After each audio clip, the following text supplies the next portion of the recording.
China needs to make a deal with us. We don't have to make a deal with them. To this. I'm not going to say, I'm going to play hardball with China. I'm going to play hardball with you, President Xi. No. We're going to be very nice. Well, they had a meeting this morning, so I can't tell you. It doesn't matter who they is. We may reveal it later, but they had meetings this morning, and we've been meeting with China. There will be no unilateral reduction in tariffs against China, White House Press Secretary Karoline Leavitt insisted. Yet even as she spoke, Donald Trump was telling a different story. He claimed that the US and China were actively negotiating to resolve the escalating trade war. We are going to have a fair deal with China. It's going to be fair. Are you talking to them actively now? Actively. Everything's active. Everybody wants to be a part of what we're doing. Hours later, Beijing delivered a stunning public rebuke. There were no talks, no negotiations, no agreements, only what they bluntly called fake news. 这些都是假消息。据我了解，中美双方并没有就关税问题进行磋商或谈判，更谈不上达成协议。The fallout was immediate. Markets plunged. America's credibility on the world stage fractured. And a deeper, more troubling question surfaced. Why fabricate a negotiation that never existed? Trump's announcement wasn't just a careless exaggeration. It came at a moment of extraordinary tension, a desperate move to patch over a collapsing strategy. Rather than calming the markets, the lie triggered greater volatility and exposed how thin the administration's trade playbook had become. At the time, US-China relations were already nearing a breaking point. Trump had just imposed a historic 145% tariff on Chinese goods, prompting Beijing to retaliate with 125% tariffs on US exports. Financial markets immediately felt the shock. The Dow Jones plunged by more than 900 points in a single day, raising alarms of a potential recession not seen since the Great Depression. Meanwhile, American consumers face soaring prices. Retail giants like Walmart and Target warned the administration that supply chains were collapsing and shelves would soon be empty. Politically, Trump was under intensifying pressure. His approval ratings on economic management were cratering, especially among key voter groups like Hispanic Americans. Global allies and investors watched nervously, questioning whether US leadership had become too erratic to trust. Trump's decision to invent a negotiation with China was not simply a moment of careless exaggeration, it was a deliberate political calculation under severe pressure. With financial markets tumbling, recession fears rising, and public approval slipping away, Trump faced a narrowing set of options. In that environment, fabricating a story about active trade talks was a strategic move designed to manipulate perceptions, both at home and abroad. By claiming China had initiated contact, Trump aimed to create the illusion that he held the upper hand. It was an attempt to reassure panicked investors that the trade war was under control, to calm domestic audiences worried about rising costs, and to reinforce the narrative that his hardline tactics were forcing China back to the table. This illusion of strength, even if short-lived, was meant to stabilize Wall Street and energize his political base at a time when real leverage was slipping out of reach. Beneath this surface strategy, however, lay a deeper psychological gamble rooted in cultural miscalculation. In Chinese diplomacy, the act of making the first move after a confrontation is seen as a profound admission of weakness. Trump's claim that President Xi Jinping had reached out not only distorted reality, but also inflicted a public insult on China's leadership. Beijing's furious denial was not just about protecting facts, it was about defending national honor. In Chinese political culture, losing face can destabilize internal power structures. Trump's fabrication effectively forced China into a harder, more combative stance to preserve its image, making any real negotiation less likely, not more. The irony was brutal. In trying to protect his own image of dominance, Trump undermined the very conditions necessary for a successful deal. By lying about progress, he accelerated mistrust, fueled market instability, and deepened geopolitical divisions. Investors quickly realized there was no real breakthrough. Global partners saw an administration increasingly driven by optics rather than strategy. And Beijing, recognizing Trump's political vulnerability, hardened its demands rather than offering concessions. In the end, the lie did not buy Trump time. It exposed how little time he had left to control the narrative. Beijing's response to Trump's false claims was swift and uncompromising. Within hours, Chinese officials publicly dismissed the notion of ongoing trade talks, labeling Trump's statements as fake news. They firmly asserted that no consultations or negotiations regarding tariffs had taken place. This immediate denial served a critical function. It was not merely about correcting misinformation, but about defending China's national dignity in front of both domestic and global audiences. In Chinese political culture, the concept of saving face is deeply entrenched, especially in matters involving national sovereignty and prestige. Allowing Trump's version to go unchallenged would have signaled weakness to China's population and undermined the leadership's authority. Thus, the public rebuttal was as much about maintaining internal political stability as it was about managing diplomatic relations. At the same time, China's reaction recalibrated the dynamics of the trade standoff. Rather than appearing desperate for negotiation, Beijing repositioned itself as the actor willing to endure prolonged tension. Chinese officials made clear that talks could only resume if the US took the first step by removing unilateral tariffs.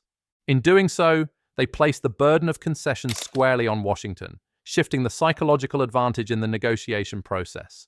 Beyond the diplomatic arena, China's firm response had tangible economic consequences.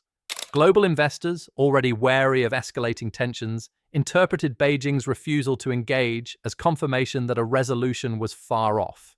This deepened the sell-off in financial markets and intensified fears of a recession, precisely the opposite of the stability Trump had hoped to project. In short, China's reaction neutralized Trump's narrative, hardened their negotiating stance, and amplified the global perception that the United States was losing control of the trade conflict it had initiated. The immediate fallout from Trump's false claim was financial. Investors, who had been hoping for signs of de-escalation, reacted sharply to China's categorical denial. Global stock markets plunged, with the Dow Jones suffering one of its worst single-day losses in years. The sudden collapse in investor confidence deepened fears that the trade war could tip the United States, and possibly the world, into recession. Instead of calming markets, Trump's fabrication amplified volatility, accelerating the very economic risks he sought to downplay. Beyond Wall Street, the political consequences quickly mounted. Trump's credibility on economic leadership, already under strain from rising consumer prices and supply chain disruptions, deteriorated further. Polling data revealed sharp declines in approval ratings among key voter blocs, particularly Hispanic and working-class communities, who were most affected by the escalating cost of living. In undermining his own narrative of economic strength, Trump weakened the very foundation of his re-election strategy. Internationally, the damage was even more profound. America's global partners, already uneasy about Washington's unpredictable trade policies, saw the fabricated narrative as confirmation of strategic instability at the highest levels of US leadership. Allies such as Japan, Germany, and Canada began recalibrating their economic alignments, preparing contingency plans that reduced reliance on US markets. The broader perception that America was no longer a steady hand in global affairs quietly but significantly shifted diplomatic balances. Most critically, the lie hardened Beijing's resolve. China's leadership, feeling insulted and cornered, became even less willing to offer concessions. Rather than moving closer to a negotiated settlement, the two sides drifted into a deeper strategic confrontation, one defined not by bargaining, but by attrition. The possibility of a swift resolution faded, replaced by a long, grinding economic and geopolitical standoff. In the end, what may have seemed like a small tactical deception triggered a cascade of real-world consequences. Financial instability, political vulnerability, diplomatic estrangement, and strategic deadlock, all magnified by a single, unnecessary falsehood.